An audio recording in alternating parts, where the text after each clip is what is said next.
pledge allegiance to the flag of the United States of America and to the republic for which it stands, one nation, under God, indivisible, with liberty and justice for all. October, here we are. Welcome. Feels like August. It does feel like August. Not a lot of color either. Welcome to the October monthly town board meeting for the town of Philipstown. Approval of minutes. Monthly meeting of August 10th, 2017. So moved. Second. All in favor? Aye. I vote aye. Monthly meeting of September 7th, 2017. So moved. Second. Second. All in favor? Aye. And I vote aye. Committee reports. We gotta do the public hearings Public hearings. down here. Oh, they next time. I'm sorry. They're next time. Sorry. You're throwing me off, Mike. Don't fool with the agenda. Don't make Tina get up. Sorry. Tina, get over here. Anyway, committee reports. Conservation Board. Okay, the Conservation Board met on September 12th. As we've been discussing for a number of months, the property at 17 Oxy Oak Road has been involved with a number of remediations. This all started from the cutting down of trees on a relatively steep slope in an area that, as I've talked many times before, you have to really be very careful when you take down a series of trees as to what impact they may have. The applicant originally had planned to put in a new septic system, but in discussions that had changed over time, which then he was going to actually repair the old septic. The property is actually a two-family, and the septic has actually failed. So we had the Board of Health in a number of times. One particular time I was there with them to discuss the issue overall. It has gone on for a little while. We have obviously received some complaints from the neighbors. Last month on September 20th, I did attend the clubhouse meeting, discussed a number of issues, in particular this one, which ensured the people in the area that the Board of, first of all, the Board of Health has the jurisdiction for dealing with the septics, although obviously they're well aware of our concerns and the neighbors' concerns. The Conservation Board, after a series of discussions with the applicant's engineer, has been able to agree to the fact that the applicant will be showing up at the next meeting to provide a construction narrative, a clay barrier concept. This would provide a barrier between the actual septic system and in this case there's an intermittent waterway, we'll call it at this point, because it isn't, in the definition of things, it is not a stream. It is not a classified stream, and it does not, our own people who are experts on the Conservation Board and dealing with the Constitution Marsh evaluated it, and there was really no biodiversity or any issues in regards to considering it for that. So with that said, the applicant wanted to obviously put in watertight valves and connections, and that's going to be discussed as well. So this is an ongoing issue for the area. Just want to make sure that everybody realizes that the Conservation Board has discussed this issue more than maybe any other application I've seen in a long time. And hopefully we can resolve this issue to everyone's satisfaction. The Homeland Towers, this is up on Vineyard Road, was not present. However, there were some people in the audience that had some questions to ask of the Conservation Board in regards to piping coming out of the ground. Does that have what does it do?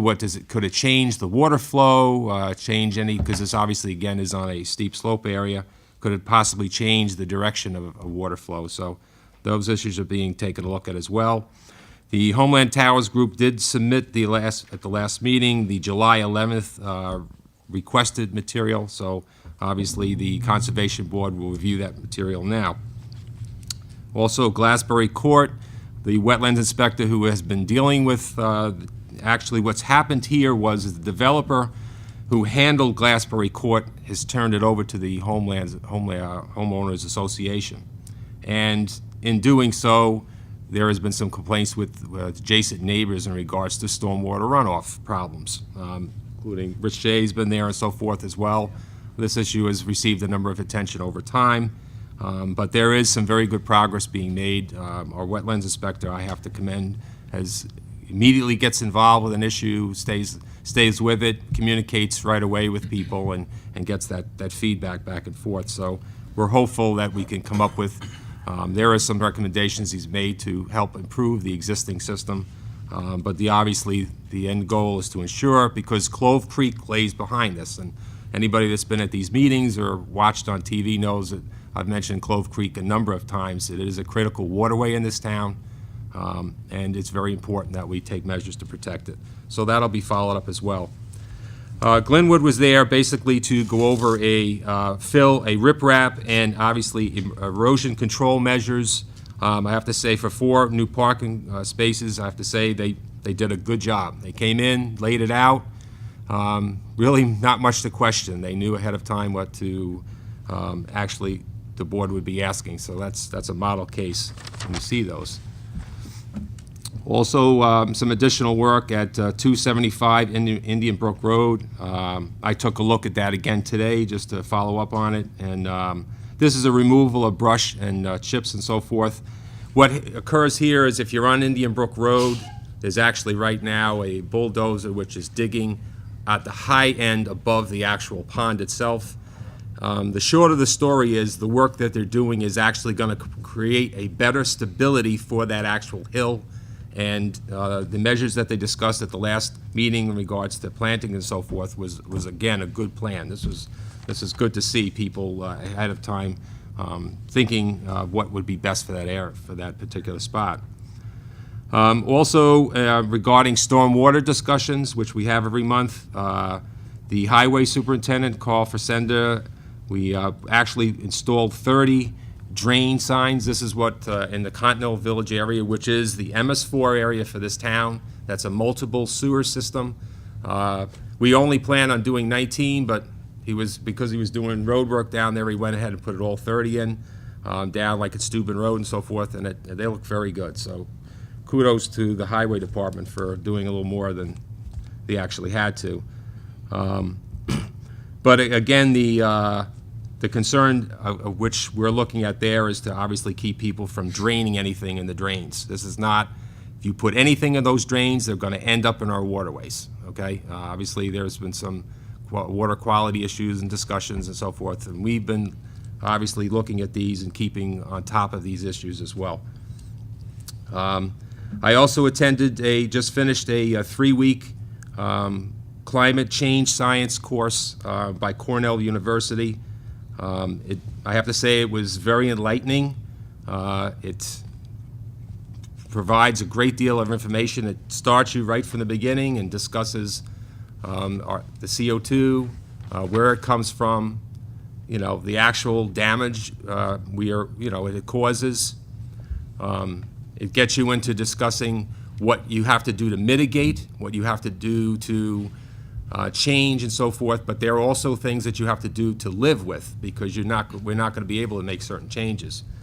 Climate changes, just to give you a quick example, you're going to have a situation where the Northeast will actually become warmer, at least 10 days more a year, and ironically, the Northeast eventually will become an agricultural area, more so than out in the Midwest and the West. So these are some interesting things that will be occurring if we don't change the way we're doing our practices now. We've had meetings last night and so forth dealing with Climate Smart. I think we're aggressively moving forward. We received some good praise that we're the first town in Putnam to really take this seriously and to do something. There's been some meetings with the Community Congress, which I applaud also. Those 3 meetings were excellent for ideas, and some of them have been in this very area. So I think our town is in good shape to move forward, to look at this issue as an entity, as everybody, and I think we can make some real good progress on this. So our next meeting is on October 10th. All right. Thanks, Mike. Recreation. Okay, Recreation. I attended the September 19th meeting of the Recreation Committee. The minutes of the August and July meeting were also read off, as well as the financial report, and all were adopted and approved unanimously. October 1st was the Castle to River Run, which I attended, and I didn't run, I was afraid to run. They had 150 runners take place. It was a 10K, a 5K, and a 1 mile run for kids. We had a great turnout. Thank you. Some of those kids in that I bet you could. I bet you couldn't, actually. Several. There was volunteers. We always could have used a few more. I also wanted to thank the Garrison Ambulance for coming out and covering the event. Amber reported that the winter book will be coming out at the end of October. Currently, the fall programs, which include the preschool and after-school programs, are up and running with good attendance. The next meeting for the Rec Commission is scheduled for October 31st, which is Halloween. Not good for the rec program, probably, to have that night. So they're changing it. It's tentatively scheduled for October 24th, but when it's confirmed, we'll put it on the website that it's changed. So that's all I have for rec. Thank you. We'll have to postpone the Philipstown Coalition of the Cares due to the absence of Councilwoman Montgomery. That's her initiative there. Planning Board. Okay, Planning Board. I attended the Planning Board meeting September 21st, VFW, Old VFW Hall, 34 Kimball Avenue. We had one public hearing. It was Martin McEwen, 200 Lake Surprise Road. They've been before the Planning Board the last several months. This is a subdivision between family members. This is just really going to come down to a lot line adjustment. There was no public comment whatsoever at this hearing, and it was also approved by the ZBA the month before. A negative declaration of seeker was declared, and the application was approved. There was also a return of escrow from a Jeremy Sampson of 362 West Point Road. So that's the return of an escrow. Old business. Index Design down in Garrison, 1602 Route 9 Garrison. Again, he's been before the Planning Board for the last several months. He's proposing a 2-story masonry building with a garage to the adjacent building. He had a public hearing last month, which was also closed, so all his applications have been approved as well. Manitoba Properties, which is the old Plum Bush down there, which is now Education Center. They had a public hearing last month. So there was hardly any public comment there as last month as well. Anyway, they're proposing a 2,600 square foot structure, which would be a new gymnasium, and 700 square feet addition to be additional classrooms. There was one concern about parking overflow that brought up by the Planning Board. Kim Connor brought that up. She brought that up last month, and Mr. Watson didn't address it. But the Planning Board gave him all his approvals with the condition that he comes back with the additional condition of the parking reviewed and examined. Hudson Island Reserve was there. He was just there, Glenn Watson, to inform the Planning Board that they're going to be doing some tree maintenance up there around the dams. It was, I guess, Lou Kingsley advised that there was some trees up there that needed to be taken care of. So he just came to the board to let everybody know that they're going to be cutting down some trees down there. They're not going to do that till after November 1st because that's something to do with the bats up there. So he just really gave everybody a little information regarding that.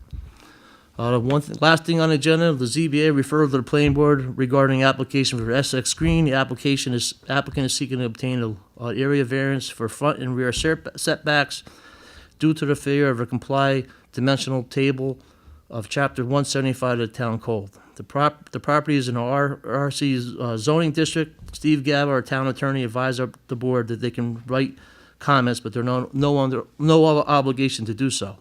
After further discussion with the Planning Board, they advised Steve Gaba, the town attorney, to do a write up back to the ZBA. So. The next, that was the end. The meeting was adjourned at 8:35. Next meeting will be October 19th. Thanks, Bob. Zoning. Zoning. I attended 2 zoning board meetings since our last board meeting. I was there both times with you. I know. So you want to give the report? No? Okay. So September 11th, the zoning board has been really swamped with applications the last couple of months. The highlight, I guess, is the cell tower review, which is going on. So I'll keep my report as brief as I can. The minutes and the video are available online, so if you're really interested and want to know more about it. that's the place to go. So there was 4 applications for review on September 11th. Essex Green Incorporated, Douglas Lane, Cold Spring. The applicant seeks several setback variances to construct a new home. That application was found complete and scheduled for a public hearing on October 2. Verizon Wireless, 22 Sky Lane, Continental Village. Applicant seeks a special use permit for a temporary portable communication tower. That app was complete and also scheduled for a 10/2 public hearing. What that is they want to put up it's a temporary tower that goes up on the back of a truck. The tower that's being used currently for the radio station is being dismantled, so they need to keep their service up. So then it's going to be switched over to the new tower that HUD and LNA are going to have there. So that's the plan. There was another one, 1657 Route 9D, Cold Spring, Chris Buck. The applicant is seeking a variance for a garage that exceeds the 1,000 square foot limit. That application was complete and also scheduled for a hearing on 10/2. There was a continuation of the application review for the Homeland Tower project. They're seeking a special use permit for a cell tower on Vineyard Road, and this app was found incomplete, and the applicant was told to return with additional info at the October 2nd meeting, which I also attended. So there was 3 public hearings. Essex Green, that applicant, that home on Douglas Lane, the public hearing was postponed due to some last-minute information requests. 1657 Route 9D, Chris Buck, public hearing held. No public comment, and the appeal was approved unanimously. Verizon Wireless, 22 Sky Lane, the public hearing was held, and the special use permit was approved unanimously for a temporary communication tower, and they put a 2-year time limit on that tower, so that's going to be in the resolution. The Homeland Tower application for a cell tower on Vineyard Road was found complete, and the public hearing was scheduled for November 13th at 7:30. This meeting will be held at the Philipstown Recreation Center due to the probably a good turnout you'll get from the public, and it also will be sat in by the Conservation Board. So both boards are going to be present for that meeting, so they decided to move it to the rec center. So that'll be on November 13th at 7:30, recreation. Thanks, John. Highway.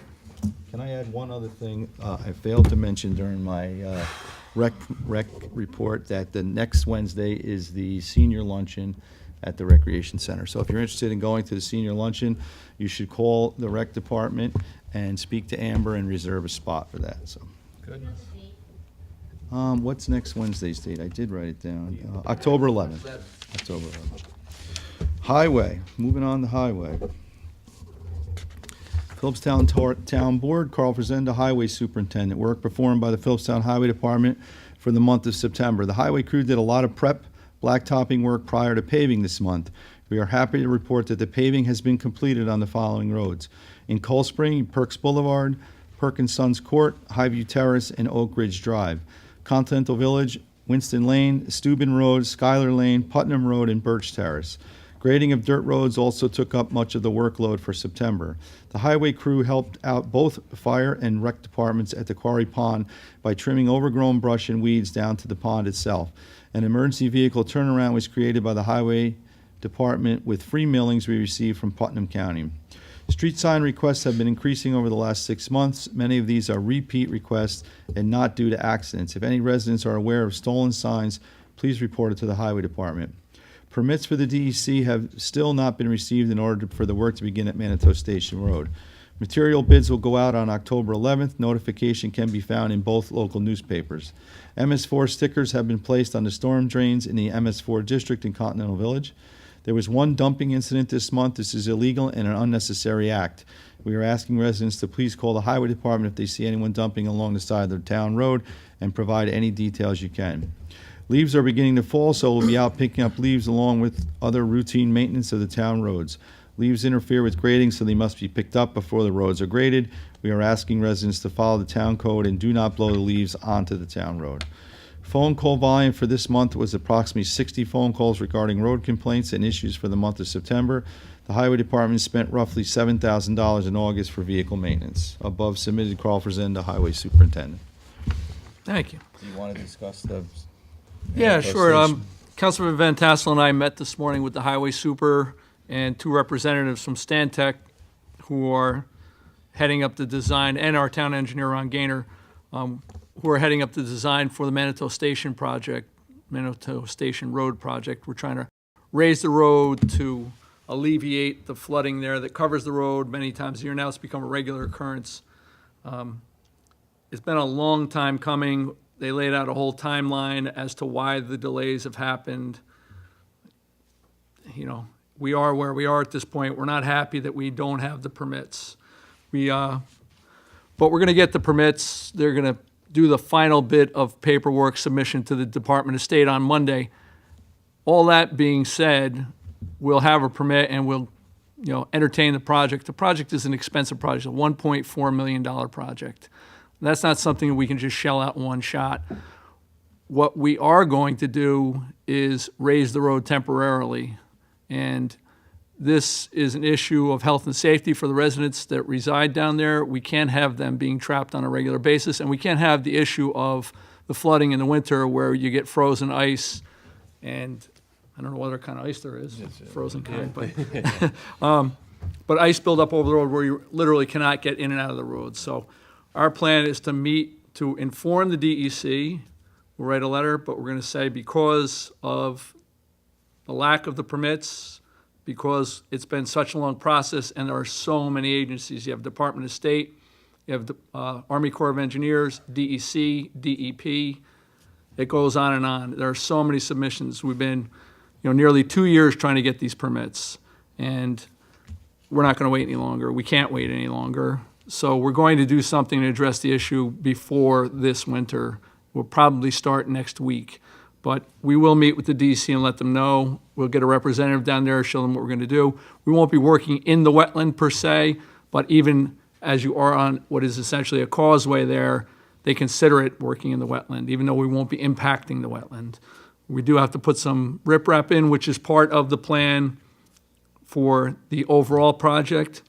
So hopefully we can get that riprap in, get the filter fabric in, and then do a fill, maybe scarify the road and do a fill for now so that the residents can get in and out. We may even consider paving it and then reclaiming the pavement. It's only 600 feet and it would make a much better job. I can't imagine how we're going to secure the road if we don't pave the top of it and how we're going to plow the road if we don't pave the top of it. So that's where we're at currently with that project. Again, to the residents down there, we have not let the ball drop. It's just there's so much bureaucracy, and we are a small municipality. We've been on this from the start. We have, if anyone wants to see the timeline of what's been submitted, the amount of money that's been spent on just planning, come on in and take a look at it. But we are going to get something done for you before this winter, so you can rest assured of that. We're hoping it's going to start next week.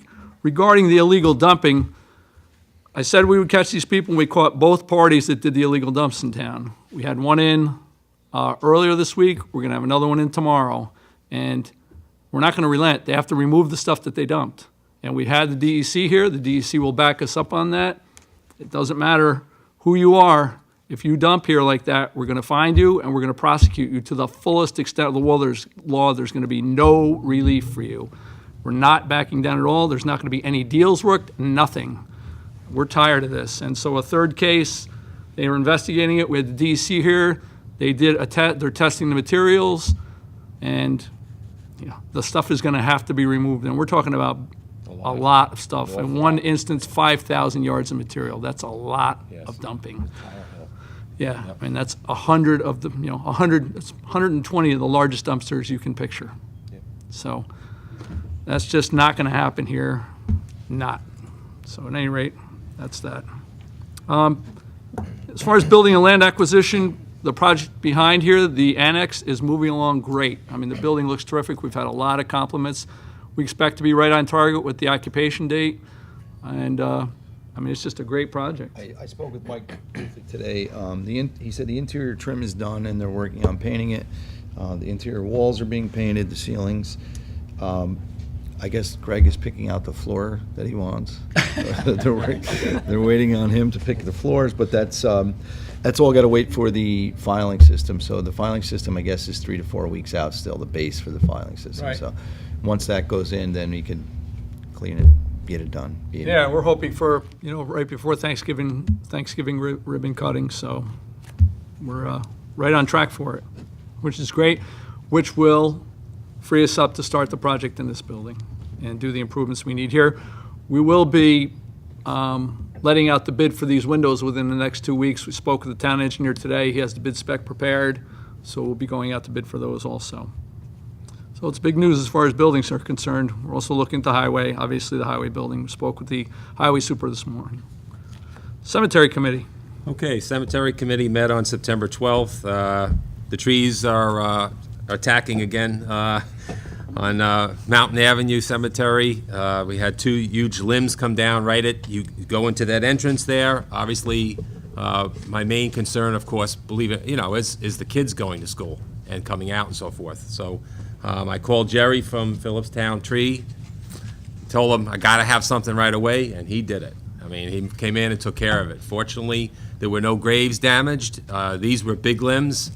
They did bend a piece of the chain link fence on top, but, other than that, we survived it. But again, sometimes you never know. You go around, I had Lou Kingsley, who's a tree expert, go in and take a look at our trees, but you can't always tell when these things are going to happen. So, but thank you, Jerry, for moving so fast on that.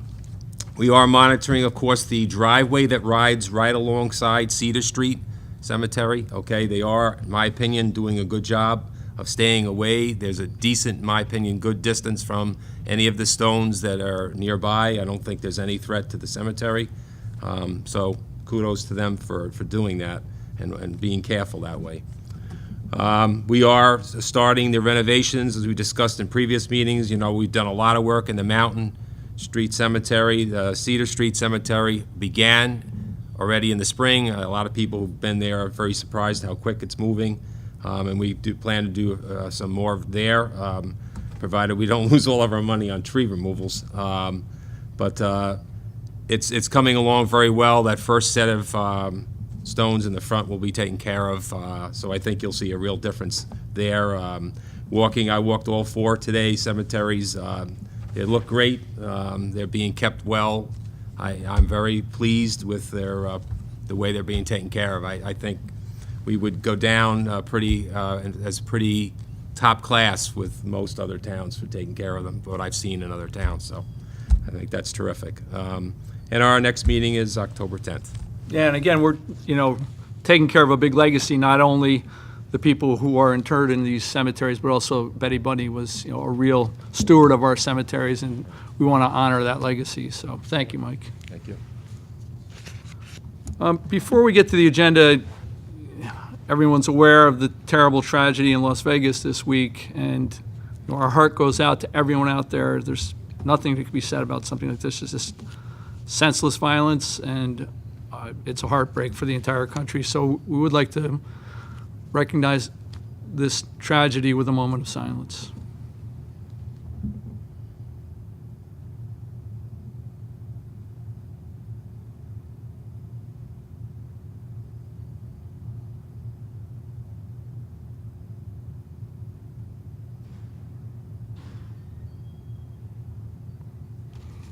Again, our thoughts and prayers are with everyone out there, the families. It's impacted a huge number of people. Okay.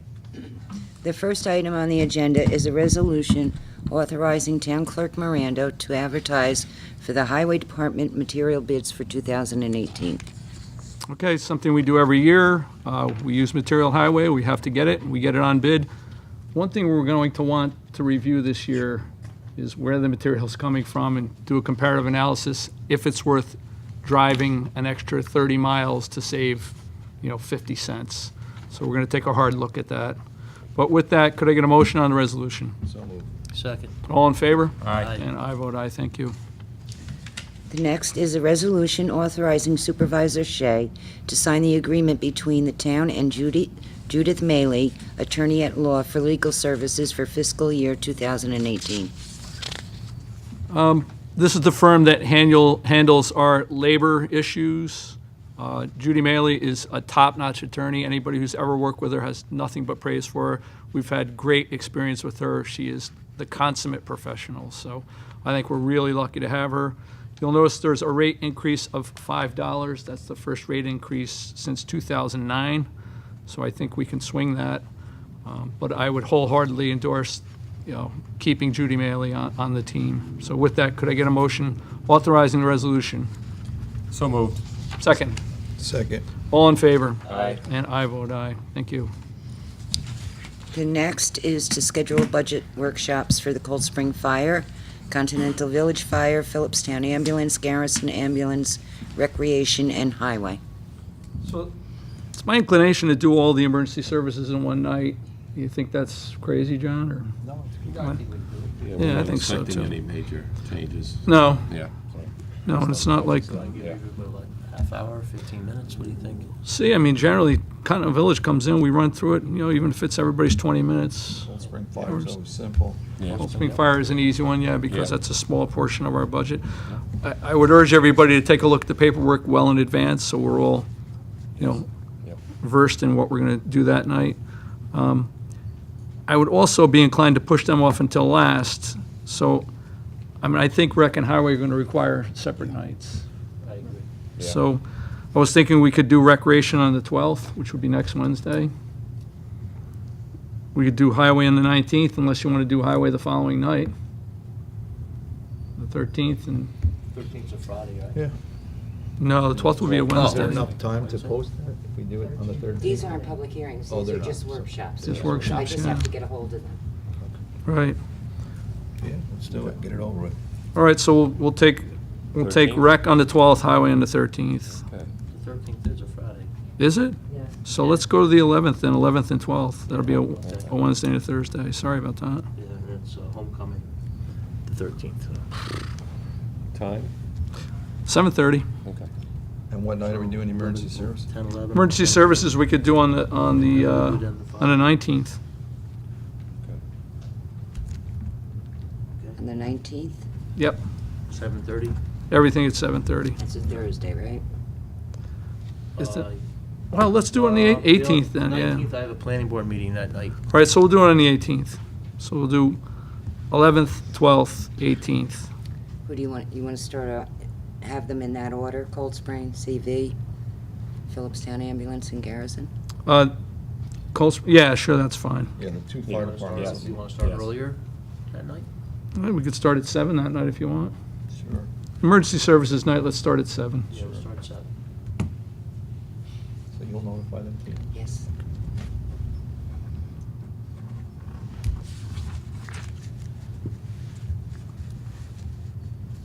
All right, so, and I concur, we can have the public hearing for the proposed budget November 8th. That's fine. Okay. Yeah, just a resolution on that. All right, could I get a motion authorizing the scheduling of the public hearing for the 2018 proposed budget, November 8th, 2017, at 7:30 PM? So moved. Second. All in favor? Aye. Aye. I vote aye. You'll see the list of public hearings.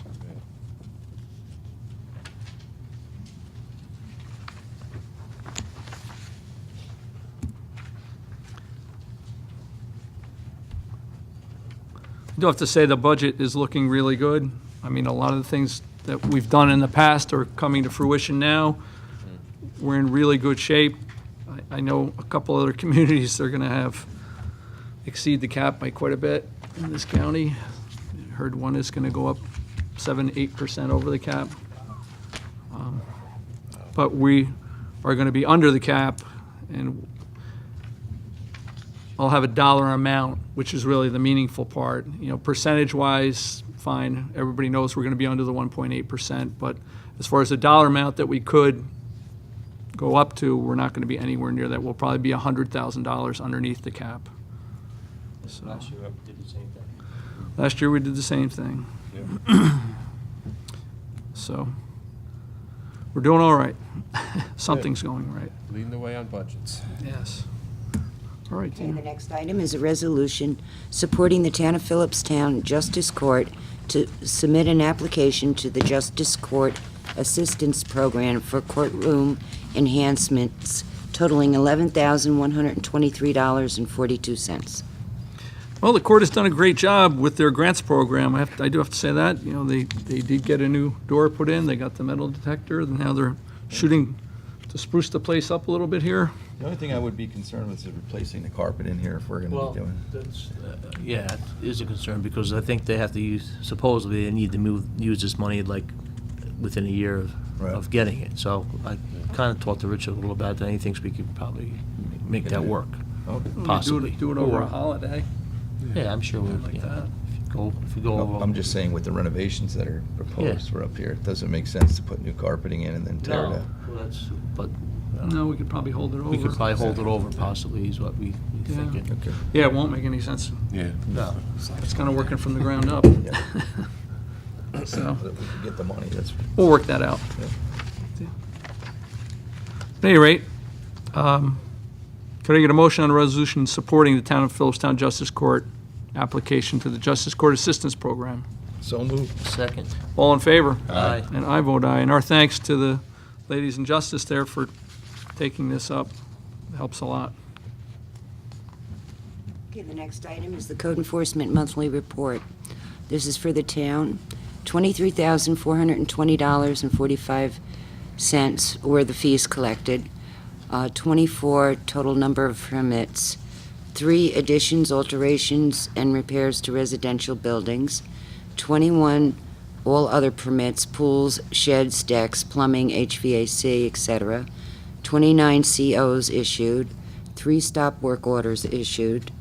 1 inspection of public assembly, and 4 inspections of commercial occupancies, fire inspections. Total loss fire, WHUD Tower House, Sky Lane, Continental Village, and total loss to fire, Griffin's Landscape, 3032 Route 9. And that's for the town. This is the report for the Village of Cold Spring. $2,079.75 collected, 5 permits issued, 3 additions, alterations, or repairs, 1 addition, alteration, or repair to a commercial building, 1 all other permits, pools, sheds, decks, plumbing, HVAC, etc., 3 COs issued. And that's that. Well, our thanks to Greg, and they seem to be taking it in stride down there with the consolidation with the village. It's working out. Got a really good team in the building department there, so our thanks to them. Griffin Landscape, you want some advice? Get your act together, otherwise you're not going to see any permits. It's a mess. It is a mess. The place is a mess. Any other business?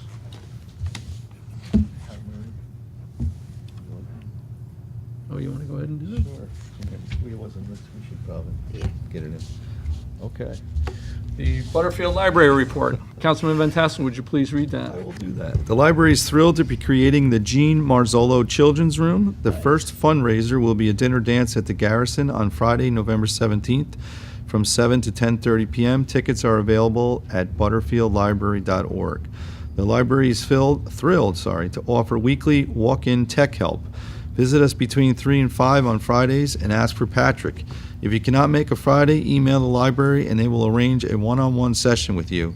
Email is jbldirector@gmail.com.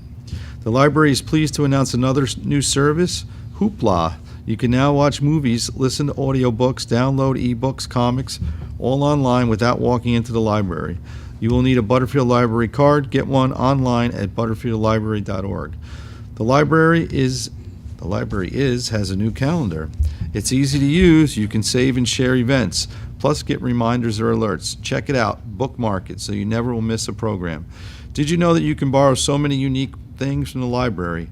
Tent, cooler, walking sticks, backpack with emergency kits, cake pans, tables, movie screen, projector, tools, including the popular power washer. And that's it for the library report. You ought to consider a career in radio. Maybe. You know, I like the way that little inflection. You like that? The calendar, that was very Nice. nicely done. Thank you. Thank you.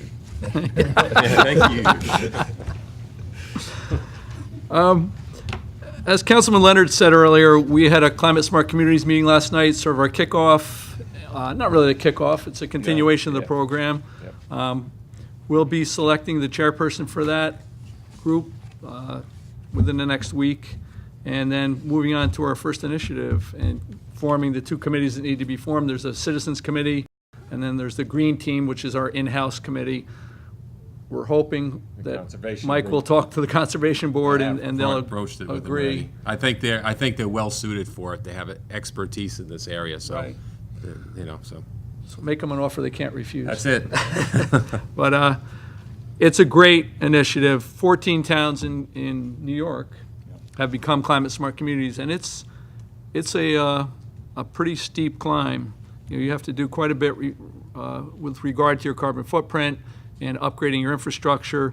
One of the first things we'll do is apply for a grant for a charging station for EVs, electric vehicles, and it's coming at a good time because we have the construction project in the back. We would look at a rapid charge station with 2 ports, so people can pull up and charge right here at Town Hall. We're also going to partner with the village on that. Hopefully, the village will entertain getting one also. I know they're interested in doing that. And I know they're probably also interested in becoming a climate-smart community along with us. They say it generally takes about 2 years, and it is a lot of work, but it is well worth doing. I mean, we've gone a long ways with our initiatives to protecting the water, protecting all our local resources and keeping this an area that people love for a very good reason.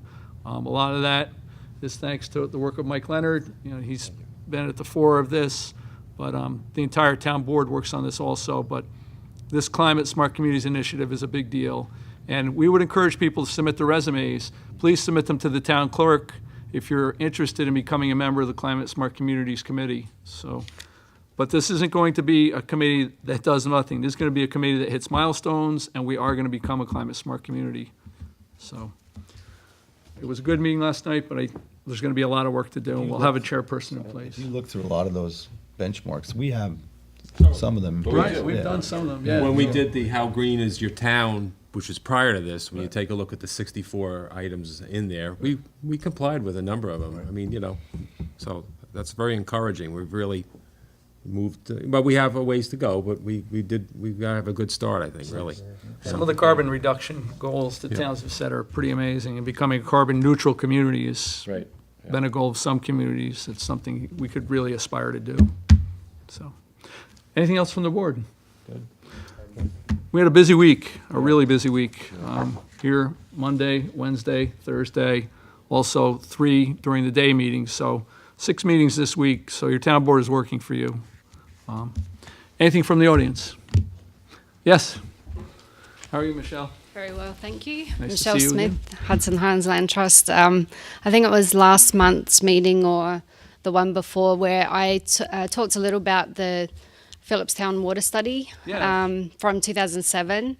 And since it's budget season, I was wondering if, since you've got 100,000 to spare before the cap, if you might be able to budget for that. And just to give you some numbers, I spoke to Chazen, because the guy that did the report before, and he said that because it's an update of a study that was already done, like you already spent the big money doing the study the first time around, so doing an update, it might come in like under 10,000. So Well, it would be helpful if we had a partner on that.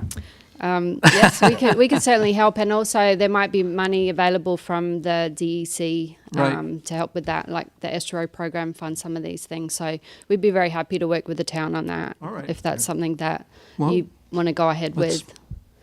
All right, Let's talk. all right, sounds good. Yeah, and for anyone who's not familiar, I mean, the Clove Creek Aquifer was the study that we conducted in 2007 because that's the major water supply for the entire town. And that's something that we want to make sure we protect, because if you foul your aquifer, you're in big trouble. And everybody knows that water has become a really precious commodity in the last couple of years. Clove Creek is about as low as I've seen it. Every stream, Yeah. it is dry. You I get an don't awful think so. lot of sediment buildup too, which is occurring, which unfortunately, when you have the sediment buildup, your 100-year floodplains change, because now they were all based on a depth of that waterway, which isn't there now. So when you have those floodings, you're gonna have to adjust for that. So, Well, and a lot of towns around us are having some serious water quality issues. so far, we've been lucky with the weather Yeah, this year. and yeah. Far luckier than many communities in many areas around the world, so. Hi, for the record, Tim Greco. Yes. Church on the Hill. The town board received a letter about our church chimes. I'm Right. sure you got it and Nancy got it. I was hoping she'd be here tonight so I could address it, but she had said that she had received a letter. We got the letter as well from a person on Lane Gate Road who was complaining about the sound of the bells. Not so much the sound, but just that they're there chiming. We've been here since 1831, and we've had chimes since the early 50s, where we played a record there. The letter stated that the chimes rang on the hour, the half hour, and the quarter hour. I don't know what bells they're listening to. Our bells only ring on the hour. So I looked it up. The Philipstown Town Code exempts church bells from the noise ordinance. And I would really think this is a Nelsonville issue. So what we've done was we had two separate independent studies done on the decibel. They're well within the town code in the village of Nelsonville. So I just wanted to let you know that if there was, if you wanted to continue with it, that we could. Nancy is calling me, so, Not that familiar with the issue, honestly. Nancy was Okay. handling, I know we did get one letter regarding the frequency and the volume, but Okay, well, if it's an issue, you know where I am. we do. Thanks. Thank you. Yes, Mike. Always good to see Mike Fallon. I'm going to shake your memory, so it might not be that good for you. You'll have to come up here and really jar me around to do that. It's a test? Is this we didn't realize this was going to be a test. Just a little background information. Let me go back to the microphone. Rich, I think you'll remember going back about 11, 12 years ago, I thought you were going to talk about breakfast. the area at the end of Steuben Road prior to everything that's transpired since then, Yes. when the developer came in and wanted to put the house in. I do remember that. In the floodplain. In the Actually, floodplain. the septic in the water. Put the house on stilts Right. and wanted the septic to withstand 36 hours of flooding, and the Board of Health gave them a permit to do so. It was such a mess down there. Fortunately, the developer, after purchasing the lot for humongous amounts of money, bailed out on it, didn't pay his taxes, went into REM. And subsequent to that, they had come, I believe, to the town board and said, would you guys be interested in purchasing the property? You had no interest in it. You asked me from the Park District at the time. They were asking about, I believe, about $62,000 down from the $180,000 that they had purchased the property for years prior. At any rate, it's always been in the back of my mind, and last year we cooperated with the town and the highway department to reinstall the footbridge that got wiped out back in Irene and exacerbated with Sandy. So that project went far beyond our expectations. It's been a boon to the community and the village. Just in passing, reading the newspaper, the local PCNR, your first page there, I noticed that that same piece of property had been purchased in 2011 in a distress sale from the county. They were saying, if you turn to your second page, the first page is just what I saw in the newspaper, and it was purchased by a company in Thornwood, probably looking for a tax break or something on it. The assessed value was $20,000. They gave it to him for $10,000. He thought eventually they might change the DEC laws on building in a floodplain, but he hasn't paid taxes on it now since 2011. The property is, as of September the 1st, went in REM. I called Putnam County Department of Taxation and spoke to them and said, what would the feasibility be of perhaps approaching Putnam County, since that property is ecologically very important to the lake. There's some photographs in there with the proximity to the footbridge. The property, basically, when the first developer was in there, there was a stringent demand that they put in a 20-foot conservation easement along the creek and the house, so everybody's always agreed that it's a very ecologically important area, not only to Canopus Creek, which has a 27-mile watershed that ends right where it enters Cortland Lake, which we're in charge of. as I spoke with Putnam County, they put me in touch with the Putnam County attorney. And I explained the situation, gave him a brief background on it, and asked if it would be feasible for the town to request of Putnam County as a conservation and ecologically sound procedure to take the property over from Putnam County. He thought it was a great idea. He said, why don't you approach the town board and the town supervisor and also Barbara Sue Kamara, write a letter to Putnam County, to Mary Ellen Odell, and just say, we're in support of you turning the property over to the town as a very important ecological and area to protect not only the lake, but to eventually develop it in that whole area. We could develop it into a turbidity barrier of having all the stuff that comes down the creek from Old Albany Post Road and everything. Now, if we had access to the property, we could stop a lot of the debris and the road wash off from entering into the lake. So he seemed to think it was a good idea, and the county would be happy just to wash their hands of the property. Since they've So- made their money twice. Yeah, so basically I thought we could come to you and asked if you would help in approaching Putnam County and asking them to turn it's absolutely worthless property because you can't build on it because it's in a floodplain, as two people have found out.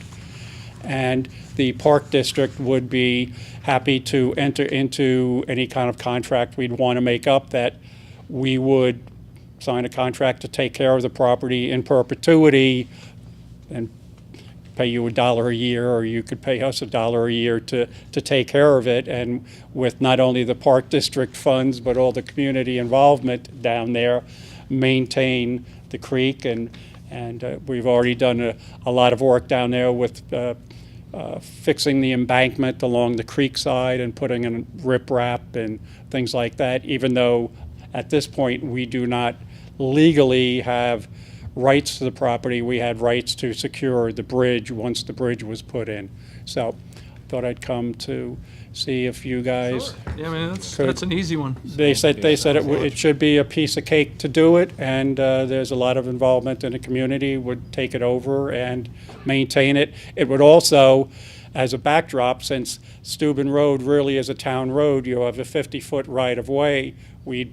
Carl doesn't want to be going down there doing work after rainstorms and stuff. We would be willing to take over the maintenance and the care of the whole area along the creek there, because it's for the benefit of everybody in the community.